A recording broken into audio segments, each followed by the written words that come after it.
welcome to This Week in Habsland. I am Jordan and I am riding solo this week. Brian is currently indisposed. We're hoping to get him back for next week. You can find us on social media at Habsland Pod. Now, what Brian and I had planned to do this week was kind of a quarter point of the season episode, kind of like we do every year, but we're going to switch things up a little bit. We did a little bit of outreach and asked folks to send us their questions. So for this episode, what I'll do is first just provide my thoughts a bit on the week that was a 1-1-1 super weird week for the Habs, and then give some overall thoughts about the quarter point of the season, and then really dive into to our questions. We have a little over a dozen. Really happy and thankful for people sending us their thoughts, their questions. Most of them serious, some of them a little off to the side, and really appreciate the differentiation. So on the week, listen, 1-1-1, 3-4-3 now in the month of November. Truthfully, anytime you give up 8 goals specifically to a playoff rival, it's going to skew the week in a particularly negative way. And there was something about how the Capitals big brothered the Canadiens on Thursday night. And I think a lot of it can be kind of like a microcosm of it is obviously the Evans hit that Tom Wilson lays on him, and the fact that, as far as I could tell, nothing really happened. No one really stepped up and came to Evans' defense, and maybe that's part of the reason Florian Xhekaj got the call up for Saturday night. You definitely saw the Habs bounce back, be a bit more communal togetherness on Saturday, and punching down against the Leafs, I guess. The Leafs, if there's one team that's going through it worse than the Canadiens right now, it's kind of the Toronto Maple Leafs. But again, overall, look, what we're going to get into the goaltending, we're going to get into the power play and the 5-on-5 and all our questions. But I really do think it's weird, they've lost the game 7-0 and then 8-4 1 week apart, both games at home. But I really don't think it's been that bad if you are able to isolate out what's been happening between the pipes. I have a lot of thoughts about Juraj Slafkovsky that's going to come up later. We have a couple questions that kind of key in on Slav. But I will say broadly, I did like the way the team bounced back Saturday. I mean, even earlier in the week, you had Brendan Gallagher and Joe Veleno finally getting their first goal of the season. And we said it at the beginning of the month, or actually at the end of November, or at the end of October, that November was going to be a pretty interesting month, and with the quality of competition going way up. And 3-4-3 is fine, especially when you're considering the amount of injuries and kind of the attrition that this team has gone through in these few weeks, and obviously the not so great goaltending. So look, the Habs are still here, they're still hanging in. Let's take maybe just a bit of a step back and give some thoughts about the season so far. So I'll rattle off a couple numbers here, just some stats to just establish where they've been all year. So at 5-on-5 shot attempt percentage, they're 20th in the NHL. 14th though in expected goal percentage, and that's been something that's been pretty consistent throughout the year, and I'm going to get into that a bit more in how they're not creating consistent offensive shot generation, but that they are, when they do, it's actually quite effective. 11th in net power play, 23rd in net penalty kill. The penalty kill, again, it's hard at that point to kind of separate what's the goalie and what's necessarily the players on the ice. Caden Gooley being out, now Alex Newhook being out. Maybe you can say there's some elements of they don't have their best guys out there all the time, but I think a lot of that probably can bring back to the goaltending. I didn't say 5-on-5 save percentage for goalies. It's obviously been pretty bad. It's 29th in the NHL so far. So yeah, the biggest trend has been the goaltending, 5th worst in goals against above expected, or I guess here it's below expected more accurately. We'll come back to this, obviously. We had a lot of questions we got for what the heck to do with the goaltending. The other trend that I've been watching that, and I've brought it up a couple times already in the podcast, is this idea of the Canadiens the Canadiens playing low event hockey. And this goes for both offense and defense, in that the Canadiens are not giving up as many opportunities as they used to. But maybe that is also now affecting how many opportunities they are creating. And I want to talk specifically about 5-on-5 play. So again, I'll just do comparisons from year over year, from last year to this year. So in terms of shot attempts per 60 minutes at 5-on-5. So all these stats are per 60 minutes at 5-on-5, just so that the rate is the same. So I'll drop that part. Shot attempts is down 5%. Shot attempts against is down 9%. So while the Canadiens are theoretically taking less shots at the net, there's actually a bigger decrease in shots conceded by 9%, right? Where it's their shot attempts for is down 5%, their shot attempts against is down 9%. When it comes to high danger shot attempts, they're down 9% year over year. In terms of high danger shot attempts against, it's down 19% year over year. And then we'll do the last one with the expected goals. So expected goals for year over year is down just 1%. It's barely, honestly, it's probably a rounding error at this point. It's 2.55 to 2.52, essentially the same. So while shot attempts and high danger shot attempts are trending downwards, both about 5 and 9%, expected goals is basically the same. Expected goals against is down 13% year over year. Again, the goaltending is really skewing that factor in the Canadiens' defense, but they are giving up less shot attempts, giving up less high danger shot attempts, and then connected to that is they are, from an expected goals perspective, improved defensively. Again, down from 2.87 expected goals against per 60 to 2.49. So it does kind of track that the Canadiens are playing a bit more low event. Now they have so many exciting game-breaking players that maybe we don't always notice it, because every now and then Demidov will do something incredible, or Lane Hudson will do something like he did on Monday night against Columbus, where he was just absolutely everywhere. But I think generally speaking, they are just doing a little bit less. And now whether that is because the bottom six has just been not producing as much as they did last year, that could certainly be it. But I think overall, they are maybe being a bit more selective with what they're doing offensively and maybe just getting a little bit better defensively. Having said that, and I'm really sorry to say this, I have been really in the past week or two, especially with all the injuries, starting to get some like flashbacks to the 2015-16 season. And I'm really sorry to say this. So for those that remember, the season started off 9-0. The Canadiens eventually were 13-2-1 at one point, and then finally kind of their high water mark was 18-4-2. They finished the season 20-34-4. Obviously, the big thing here is the Carey Price injury about a dozen or so games into the season. Brendan Gallagher missed 6 weeks from mid-November onwards. David Desharnais, PK Subban, Jeff Petrie all missed about a month or so here and there. I don't know. I'm just, this hot start has reminded me a lot of that season in some way. Now, obviously, they don't have a Carey Price, and they don't have an injury as cataclysmic as the Price injury, but I still find that there's just some weird parallels I'm starting to see with that 15-16 season. And hey, maybe the win on Saturday night is a, change in that direction, and that they're going to continue to fight as these injuries, obviously Newhook's out for a while, but Kirby Dach and Kaiden Guhle are expected back sometime in the next couple months. Kirby Dach probably closer to the new year, Kaiden Guhle a little bit further out from that, but those guys are going to be coming back. So anyways, I'm sorry to bring that up, but it's something that's been gnawing at me is, it's been a lot of, the Habs best start since. And I do remember that 15-16 season where they had an absolutely wild start to the season. And then it just kind of all came crashing down, mostly in part to goaltending, but for different reasons. So with that, I think we'll jump into our mailbag. So this is the first time we've ever done a mailbag. We'll do a better job at promoting it next time so more folks can send us some questions.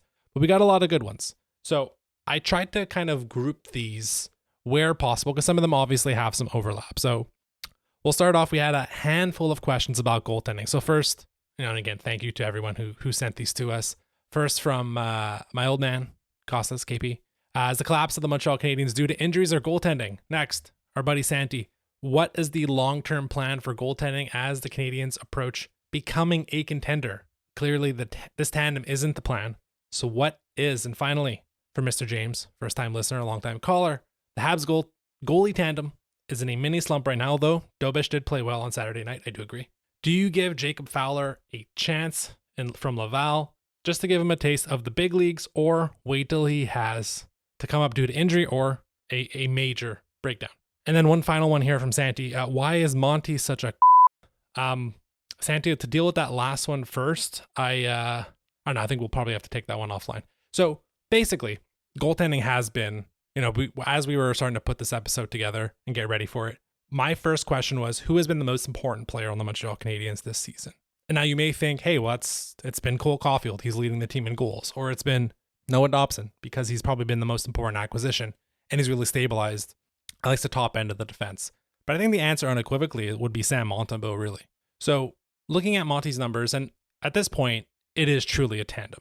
Monty's played 12 games. Well, he started in 11 games. Dobish has started in 10 games. Dobish has now gone back-to-back, and we'll see what happens as time goes on. But I think we're anticipating pretty much a 50-50 split at this point. Really, I wanted to look at where Monty has been better or worse, or truthfully, just worse, year over year. So NHL Edge does provide save percentage by high danger scoring chances, medium scoring chances, and low long range chances. So it's basically how far from the net are these guys shooting from and what's your save percentage. Monty last season, high danger was an 8-12 percentage. This year he's 7-18. So he's down 100 points year over year in high danger areas. League average, by the way, is what he was last year, around 8-10. So he is basically giving up 1 goal per 10 shots more than league average, at which he was last year. From mid-range, he's basically the same. Last year was 892. This year is 882. So again, it's still early in the season, so the sample probably hasn't fully leveled out yet, but he's kind of been the same there. And the place where he's always struggled is shots from long range. NHL average is about a 960, 970 percentage. Last year he was a 947, so still about 20 points below average. This year he's 904. So he is way, way under average and even below where he was last season. So yeah, it is true that, Monty he's always struggled from the point shots, and he's doing even worse this year. And from a high danger perspective, he's doing quite poorly. His not even his mobility, but really his sometimes I find he tends to commit a little bit too much to sometimes sliding across crease or making sure he's in a specific area. There's almost too much happening in his crease sometimes from his own movement perspective. And a lot of it is because he likes to play a little bit deeper in the net sometimes, is that he feels like he has to move a little bit more laterally. And I find that tends to drag him out of position, and teams know it by now. Samuel Montembeau's been, whether it be a backup or 1A or a 1B now, for about 4+ seasons. So there's tons of tape on him. Just in comparison for Jakub Dobeš this year, the high danger, he's 851. So he's 40 points above league average and about 140 points above Monty.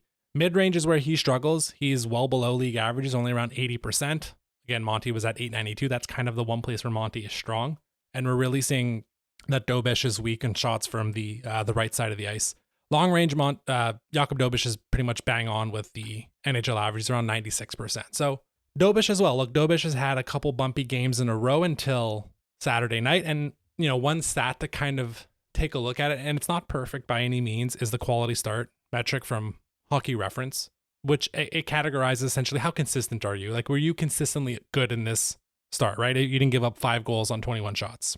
How many times are you out there and you're making 89, 90% of your saves, giving your team a chance to win? I think most goalies, in terms of the percentage of quality starts, the best ones in the league tend to be between 60 and 70%. Monty this year has 3 quality starts out of 11. So he's at 27%. Dobeš is at 60%, 6 out of 10.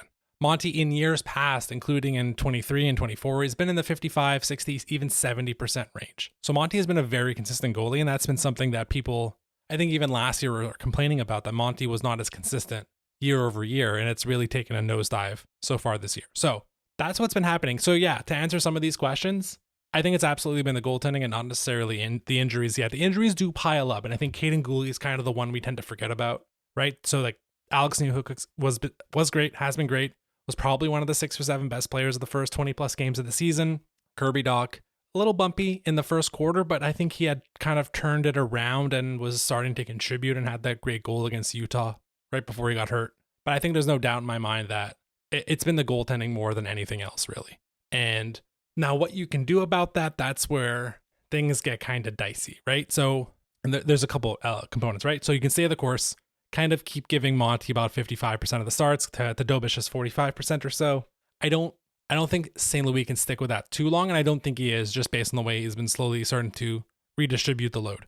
There's the call-ups, whether you want to call up Kakkonen or Jacob Fowler, and I'll put Fowler to the side for a second. You can call up Kakkonen, but I weirdly think it's weird. You would be making that call-up more to, put Monty's feet to the fire, less so than Dobeš. But actually the guy that would be affected more, I think, would be Dobeš, whether he has to go down back to Laval because he doesn't have to go through waivers, or Monty obviously would. And by the way, 100% Monty would be claimed on waivers by some desperate NHL franchise. So that's not even a discussion point at this point. Or you can also just carry 3 goalies. The Canadiens have done in the past. Most teams these days only carry 22 guys on their roster. When you're allowed to carry up to 23, they don't like to have too many scratches, and leads to unnecessary drama in the locker room. But again, if you're doing that, you're carrying 3 goalies now. What are you actually trying to say, right? And of course, there's some downstream effects there to Laval. And we saw Laval earlier in this year when they had a bunch of injuries on the defense that it did affect Jacob Fowler, and he wasn't well insulated. And you wonder what happens if you have a little bit less protection for those Laval guys if you call up Kakinen, you don't have a consistent backup goalie in Laval. And then the last thing on the Fowler component of it, the yo-yoing of prospects for goalies is way trickier than with forwards and defensemen. I mean, the Habs are doing it right now with the forwards and defensemen, right? Jack Florian made his debut, and I'll bring him up a little bit later. We've also had for years now Joshua Roy come up and down. You have Owen Beck in the last 2 years, play some games here and there. Jared Davidson got the call up this year. I tried to take a quick look back and see like how often does this happen with 20, 21, 22-year-old goalies? Where the idea is you call them up for a brief stint and then send them back down. The only one that I could really find recently was like Devin Levi, and like that's not a great comparison to be using in this example because I mean, of all the goalies drafted from 2020 through 2023, right? That's the Fowler draft in 23. Levi has the most games in the NHL, right? And that's telling you something, right? Already that it's 6 years in. Devin Levi has played 35 or 40 games, something like that in the NHL. Hildebee's played about 15 or so games. Jakob Dobish, of course, is also a 2020 draft class. He's played about 20-something games, 25 games by now. It's really hard. It takes a long time for goalies to get through. At this moment, and I know people are calling for it, like we have to remember how important Jacob Fowler is to this entire organization turning it around. So far through 2+ seasons of the development plan for Jacob Fowler, the Canadiens have been pretty flawless in my opinion. They got him his 2 years in the NCAA. They called him up at the end of last year. They got him into Laval. They got him into big Calder Cup playoff games. And now he is the, 1A tandem, whatever you want to call it, in Laval. I'd be pretty apprehensive with Fowler, but it doesn't mean you can't make that call up, right? I mean, while I said I couldn't really find a goalie example of it, PK Subban got the call up for a couple games in 2010 during his first pro season when he was with the Laval. I guess it wasn't the Laval Rocket back then. It was probably still Hamilton. He plays 2 games and he doesn't come back until game 6 against Washington in 2010. So like that's an example, but again, that's not a goalie. Goalie's way different. We've all done remember the Caden Primo stuff, right? Again, the yo-yoing of him up and down. So I'm not against it, but I think like that's a forest for the trees conversation where I don't think even risking burning Fowler's confidence in his development for 3 weeks, even if the opportunity cost is like you get better goaltending, worth it for this season. All right, so let's move on from the goalies and let's dive into a few more questions. Brian actually did send me one question, which he said he wanted me to remove, but I thought it was too good, so I'm going to keep it. So from Brian, in Marty's position, would you try keeping Slav with Demidov or bring him back to the first line? If you would keep him with Demidov, how much longer would you tolerate minimal results before switching back? So in fairness to Brian, he sent me this before Saturday night against the Leafs. But I did want to talk about Slavkovsky, and I do think a lot of people are keying in on this. Well, I mean, basically right away. And this truthfully would have been my headline of the week if we had done a traditional episode, is, his apprenticeship is over. He spent the better part of the last 2 years as the third banana on the Suzuki and Caulfield line. And that's a great spot to be in, right? It's a winger position on a first line, and he scored 20 goals 2 seasons ago. He got 50+ points again last year, and he was a super contributor to that team. He wasn't just, it wasn't a take your kids to work type of deal. He was very much an important piece of that line. But as a lot of people have recognized, putting Slav, like taking him away from, we've seen this with Lane Hudson as a rookie, and even a little bit now. You're absolutely seeing it with Demidov. The younger guys deferring to the vets. I mean, calling Suzuki and Caulfield a vet might be pushing it a bit, but I wonder how much of it is Slavkovsky is now playing with 2 rookies. He's playing with Demidov. He's playing with Kapanen, and suddenly he is the most senior guy on the team, right? In terms of at least of NHL experience, right? Oliver Kapanen's played quite a bit in the pros, and he's also drafted a year before Slavkovsky, but at least from an NHL perspective, Yuri Slavkovsky is the most experienced of the bunch.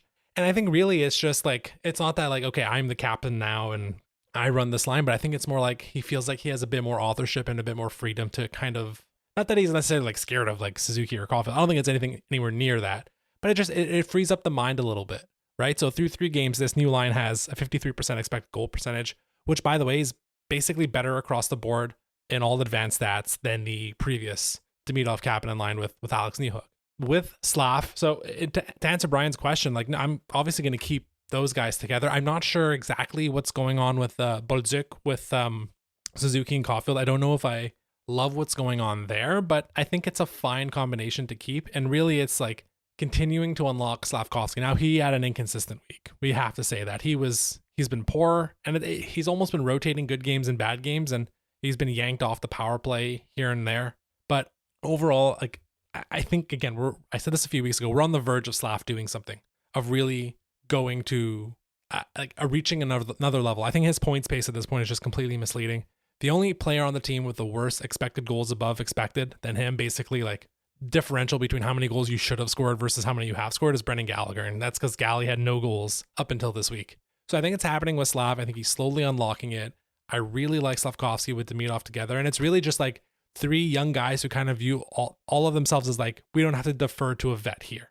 And maybe that's really just freeing up all of their approaches. And look, like, Oliver Kapanen's playing great. And he had a really great back check against the Leafs. I believe it was in the third period, where he just lifts the stick and takes the puck and, starts his own exit very quickly. And I think slowly, those guys are really like, I mean, like, Kapanen's going to be the forgotten guy of the season, with Demidov taking up so much oxygen in the discussion. But Oliver Kapanen's continued progression has been really important. And how much can he be potentially a true number 6 or a true top 6 forward?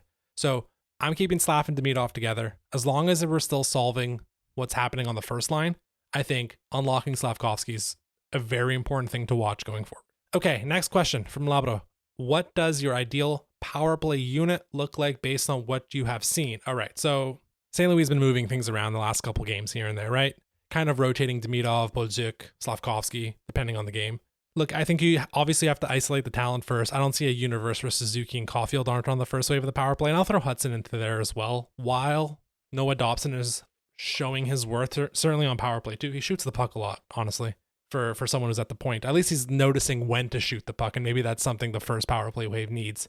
I think you just put the talent there, right? So it's Suzuki, it's Caulfield, it's Slavkovsky, it's Demidov, it's Hudson. I'm not breaking any new ground here, right?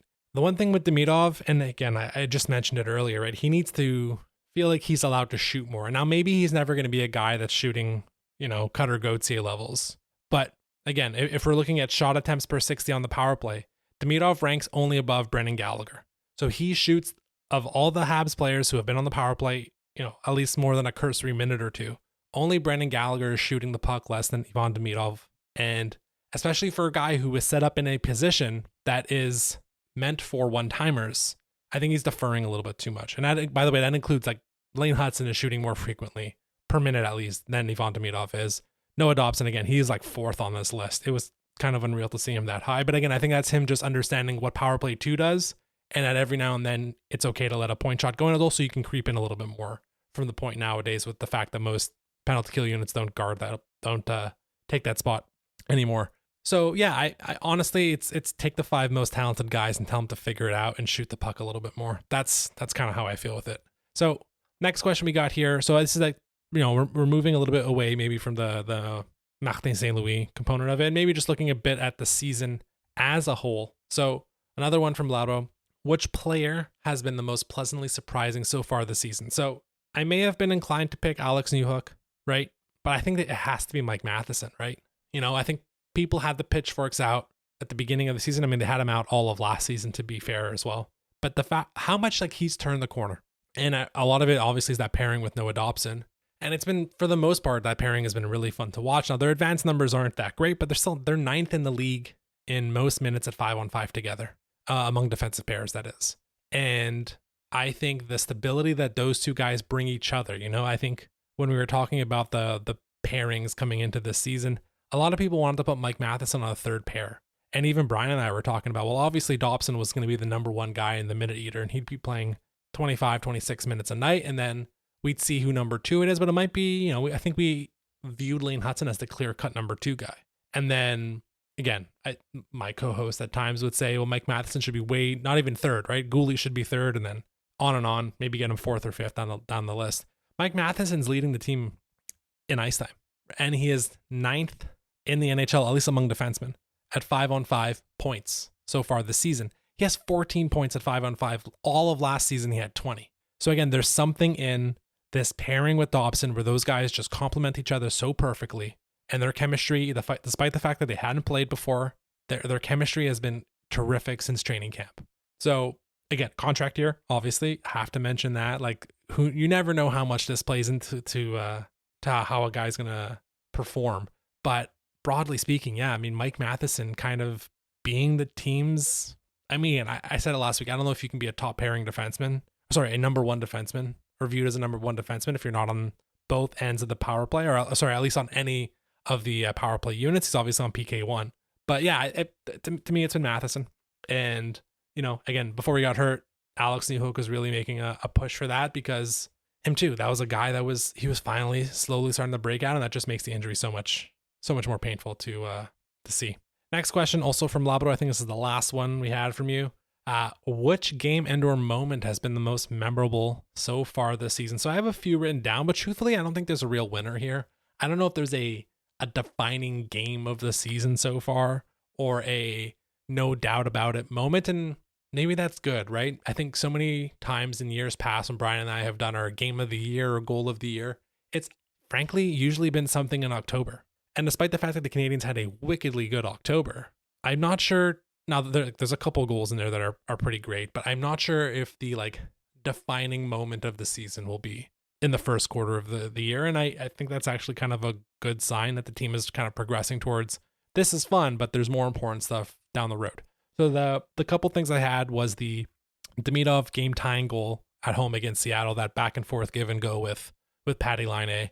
The entire third period against Utah a few weeks back, including the huge Kirby Dach goal at the end to make it 6-2. Florian Jackie's first fight against Mermis that we just saw on Saturday night has to be in there, and Jackie's entire, his debut and having Jared Davidson there, and that I was complaining frankly about the bottom six and not sure what their identity was, and I think you look now and Jared Davidson and Florian Jacquin on the team, and I know there's rumors about the Canadians sign Alexandre Texier, and we'll see about that. I kind of like the young blood here, but I also recognize that Ken Hughes and Jeff Gordon tend to not miss, so we'll defer to them on that. But really, when it comes to getting the bottom six figured out, Florian Jacquin is kind of a perfect fit there. And then the other one that's kind of tangentially related to on the ice stuff is Suzuki's choice of Fix You at the home opener.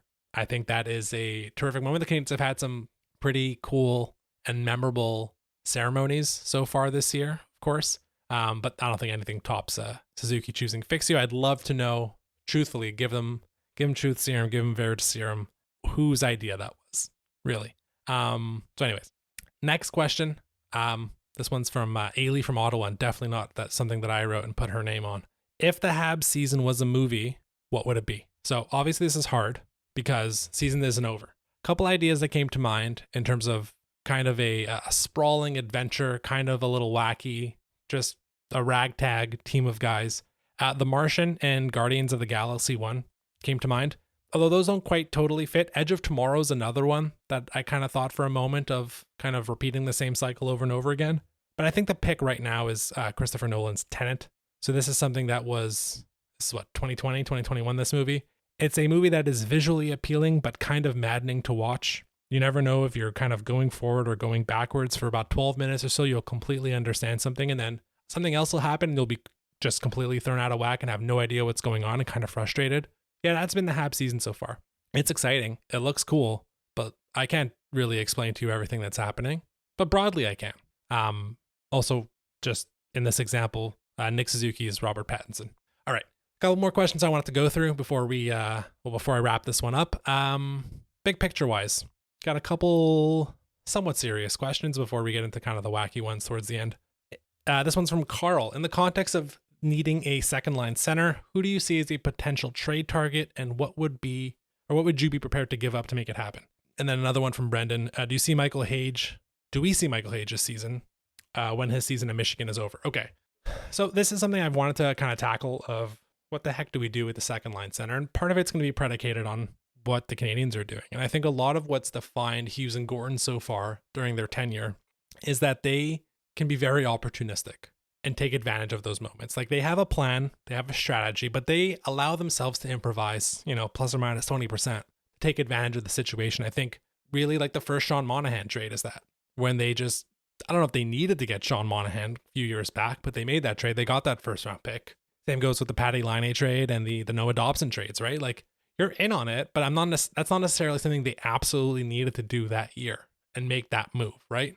So in terms of, we'll get to Hage in a second, but like, I was probably a bit more bullish on making a move for a second line center a few weeks back. But I think the fact that the Canadiens have kind of taken that step back, I wonder if Hughes and Goran kind of let this wave of these injuries play out and see where the team is way closer to the trade deadline than maybe when I would have wanted to make a move, right? So let's say the injuries don't happen. The Canadiens are not quite keeping up a 9-3 pace, but continuing to play, solid, strong hockey. And it's very obvious that, hey, second line center is the key piece to unlocking this team and making a real push.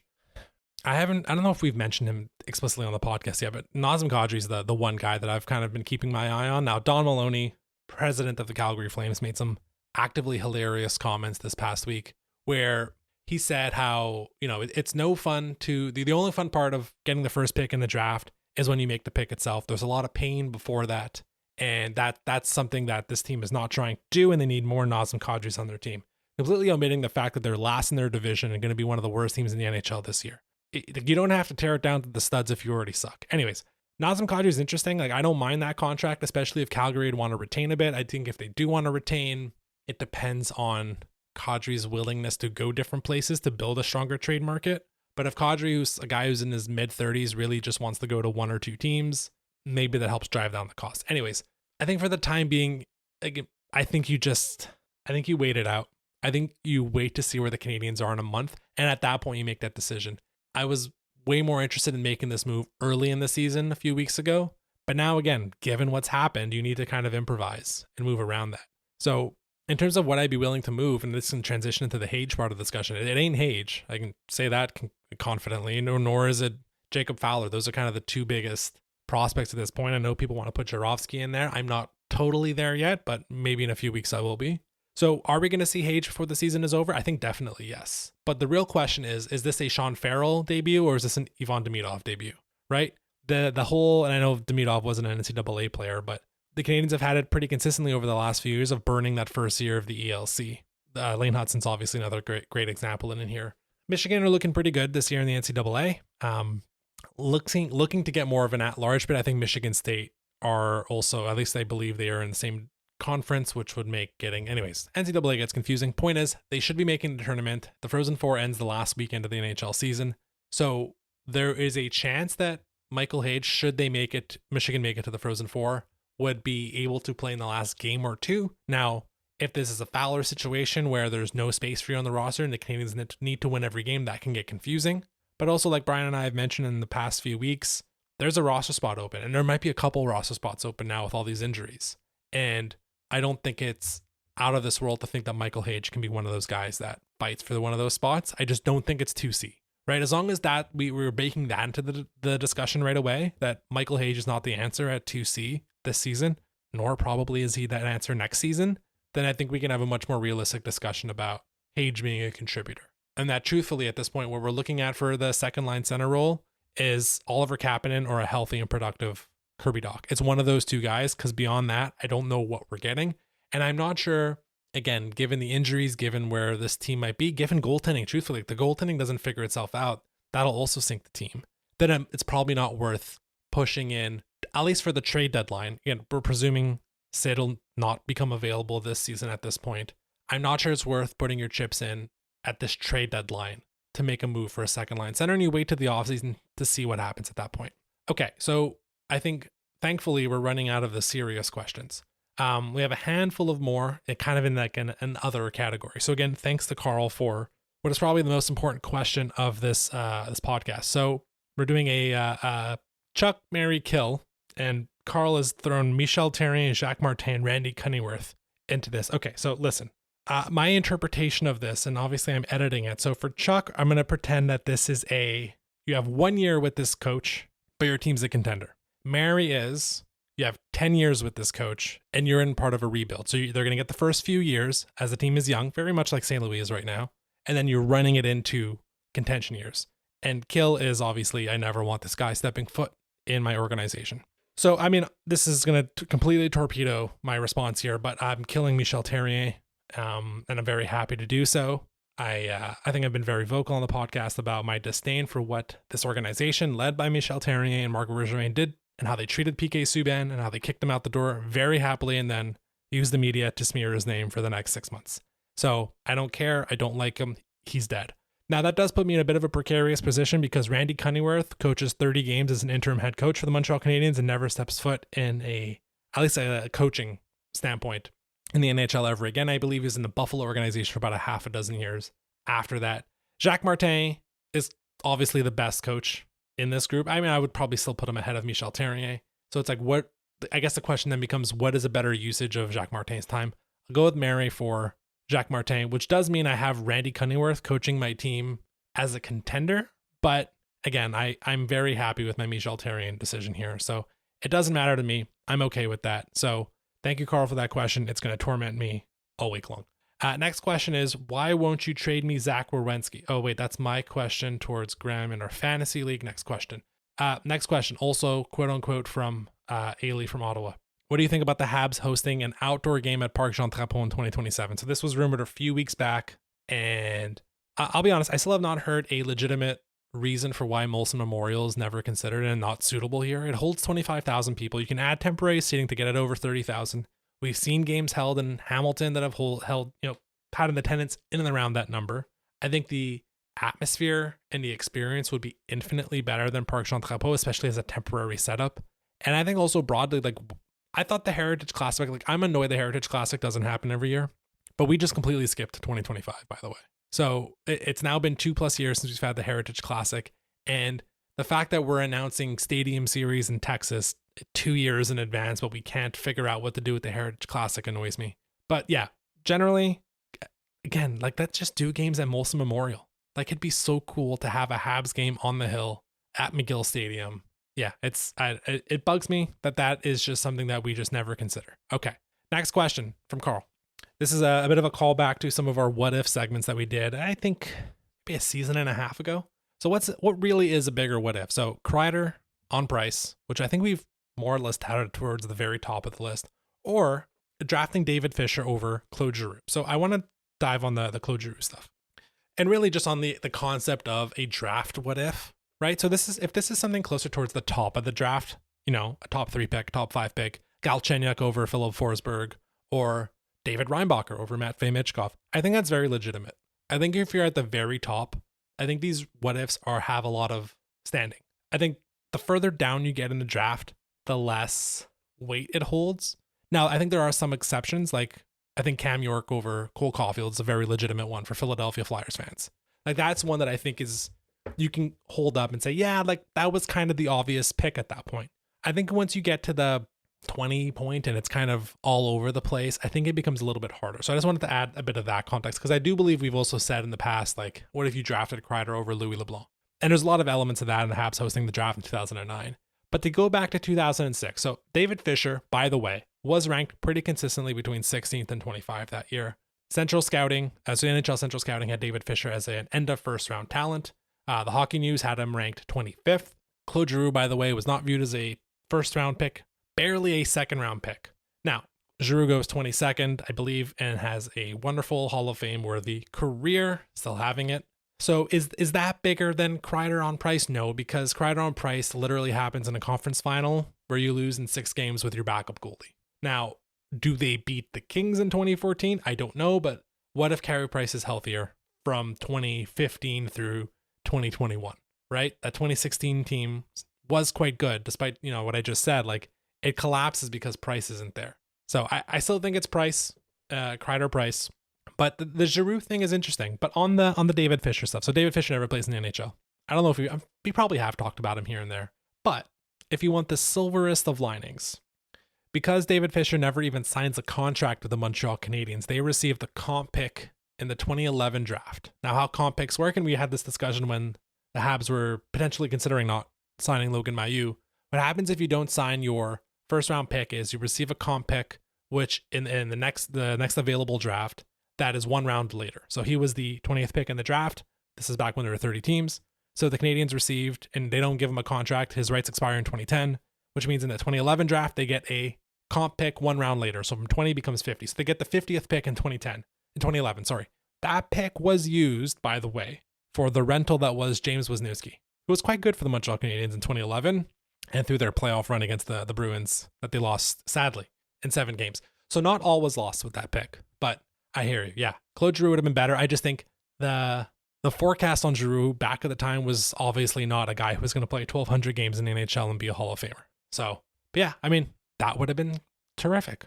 You know, I mean, we can also go back. I think there's a Lucic pick somewhere in there too, where Canadians have back-to-back picks in the middle of the second round and they skip over Milan Lucic. Anyways, all right, 3 left to go. So last one from Carl. On a scale of from 1 to 4 million, very specific, how annoyed are you at Sam Montembeault and Raphael Harvey-Pinard for costing the Canadians a number 1 center in the 23 draft? In hindsight, would you much rather have had that not happen and have someone like Fantilli in the system? Okay, so let's, I love this question. I appreciate Carl doing a bit of the homework already and not talking about the 24 season, right? So 2022, they suck. They're the worst team in the league. They get the number 1 pick. Great. It just wasn't a deep draft. 2024, they get the 5th pick in the draft, but they probably walk away with the second best player. And there's no way in hell they would have caught the Sharks that year, who caused crimes against humanity in that 2024 season where they had 47 points. So really the one that we want to isolate in terms of like, did the Canadians tank enough, was 2023. So the Habs finished with 68 points. Now we have to remember they did kind of out tank the Coyotes towards the end. Like the Habs and Coyotes were kind of going back and forth for 5th and 6th worst all down the stretch. It was also very dramatic. Having said that, there was a pretty big gap between the Habs and 5th worst and the batch of 4. So that is Columbus, Chicago, San Jose, and Anaheim, right? So the Canadians, all those teams finished between 58 and 60 points. The Habs had 68. So, okay, to make any discernible difference, and we're not going to pretend to know like Chicago wins the draft lottery and that's where they need to, okay, just forget that. Let's just say they have to get into that group. So that's 8 to 10 points we have to find. Cool. So Harvey-Pinard's point share, which is a hockey reference stat, it's imperfect. But let's just, if there's a way you can ascertain like how much value did this player provide to that team in that year, it's point share. Harvey-Pinard's point share in 23 was 2.5 points. Let's round that up. It's 3 points. Okay. So Harvey-Pinard just on his own is not enough to make up that difference. Obviously, Monty's the big guy in here. According to Money Puck, Monty had 1.97 wins above replacement that season. Let's round that up. Let's give it two wins. So that's 4 points. All right. So those two guys together get you to 7 points. It's still not quite enough to get you into that 8 to 10 range. And also have to remember, like, this team sucked down the end. They finished 8, 18, and 12, 18 points in their last 28 games. They were getting mauled by the end of the season. Now, it did end up being quite unfortunate that this was a center-heavy draft, and the first 4 picks in the draft were all centers. The Canadians had the 5th pick in the draft. But, you know, it's a fun exercise. I was happy to go through it and see, like, was there any statistical evidence to back this? But, you know, yeah, it would have been great. I think it's really more, especially now, considering the context of this season, how consistent Monty was in 23 and in 24. Well, maybe more in 24. And the fact that we've lost that consistency now that we need him to be a good team. 2 more questions, both of these from Bram. So the 2 surprises of the Atlantic so far: Boston towards the top, Toronto towards the bottom. We don't count Buffalo. Do you believe that these are just good or bad starts, or can you see these teams keeping their place in the standings? Okay, so I'll start with Boston. Boston does nothing spectacularly other than their special teams. Now, their special teams are quite good, but I think what the real difference here this year, truthfully, is just the consistency that Jeremy Swayman has found. I really think that's what sunk them last year. And maybe, you know, if we go back, like these Bruins teams were quite strong for a few years. They were starting to middle a bit. They have that wicked good regular season a couple years back, and they get bounced in the first round by the Panthers. This was a pretty good 100+ point team for a few years, right? And then Swayman's inconsistency last year, I wonder if that kind of shadows how good we thought this team was. Now, I will say they have done a lot of this damage without Elias Lindholm, and now Charlie McAvoy is out. Who knows for how long?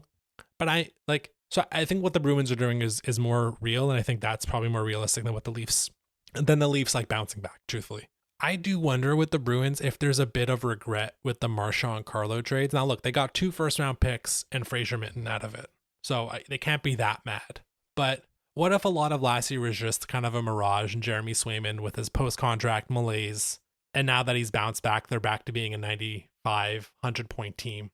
I wonder if how much they just kind of keep that in the back of their mind, that Brandon Carlo, at least as a Bruin, was a very effective player, and Brad Marchand has continued to be very effective on the Panthers.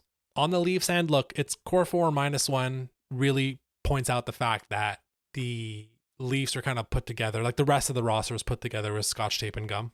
I think they're one of the few teams that you can look at and say, hey, they have worse goaltending than Montreal does, right? That's been like the undercurrent of the whole Habs season is how bad the goaltending has been. If you look at Toronto, it's been even worse than that. So, like, you look at the Leafs and they just look completely lifeless. Now, they are starting to get a little bit banged up, but who isn't these days? I just talked about Boston, right? Elias Lindholm, one of their top 2 centers, let's call him, has been out now for a dozen games or so. Charlie McAvoy is not going to be out. The Canadians have a ton of injuries up and down the roster. Everyone has injuries at this time of year. So I don't think it's a good excuse to say, oh, so-and-so has been out, right? But I think it's just something to monitor with the Leafs. I said a couple weeks ago, I think that there's a rebuild around the corner with Toronto, and I think it's happening way faster than people were kind of bracing for. Okay, so now last question we got here, also from Bram. Between Chicago with Bedard and San Jose Celebrini, which team do you think has the best chance at the playoffs this year, and which one do you see having a better future, or maybe the next 5 years? Okay, so to answer that question specifically about this year, I don't think it's out of the realm of possibility that the Sharks finish higher in the division, in their respective division, right? Pacific versus Central, but that the Hawks finish closer to a playoff spot, if that matters. Really, that's just saying how much stronger the Central is than the Pacific. The Pacific has Calgary, who I've mentioned earlier, is just Flames are very accurate for what that team is right now in terms of setting themselves on fire.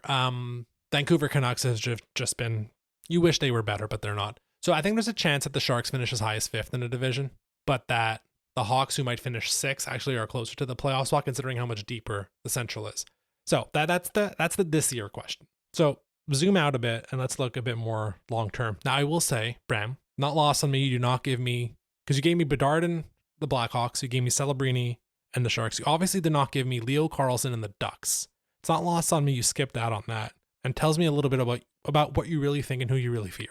But anyways, on the Sharks, it's definitely a bit concern trolling, but let's just do the exercise. It appears, I'm no expert on the Sharks, it appears that most of the young prospects, young guys on this team are forwards, right? Eklund, Smith, Misa, obviously Mac. When you start going beyond that, you go to the defense. You obviously have Sam Dickinson, who we think is going to be really good. You have Yaroslav Askarov, who's really breaking out in these last few weeks here.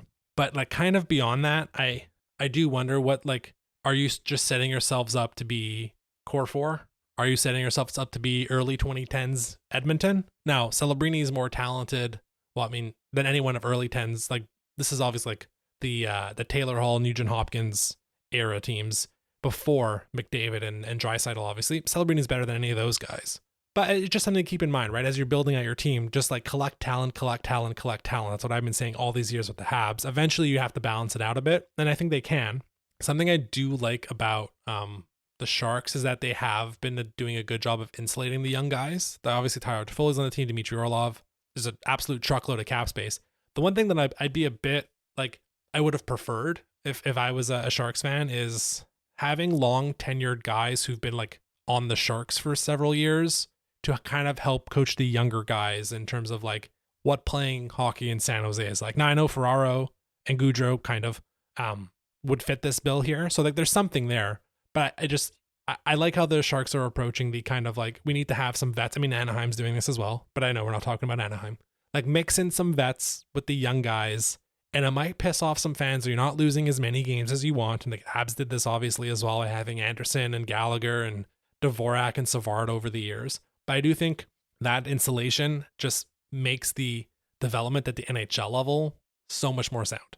On the Blackhawks, so from that very same standpoint, it seems like they have a bit more balance even with their forwards. So like on the back end, they have Levshunov, they have Sam Renzel. Even if you want to keep counting Kevin Korchinski, sure.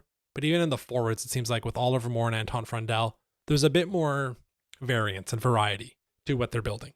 So like having said that, if I have to pick between these two right now, it's so early in both their tenures, like in these runs here, and you'd expect that these are probably both still going to be two teams in the top 10 of the draft coming up in 26, that they're going to continue to collect some talent. So I think for now, like, look, the breakout of Bedard, the breakout of Celebrini have been great to the point where they're almost canceling each other out. But I'll give a slight edge to the Sharks. Maybe part of that is the division stuff, that one division has the Dallas Stars and the Colorado Avalanche, and the other, you don't know who the king of it will be in 2 years. It might be Anaheim. Edmonton might be in a rebuild. The Golden Knights surely have to lose at some point and fall off a cliff and kind of deal with the consequences of never developing any players, right? So I'll lean Sharks, but who knows? we'll see what happens. It is really interesting. Like, just keep collecting talent and insulating them at the NHL level, and I think you're off to a great start of that rebuild. All right, so with that, I went way longer than I thought it would, but I had some really good questions, and I really appreciate people sending those questions on in. So I'll wrap the episode there.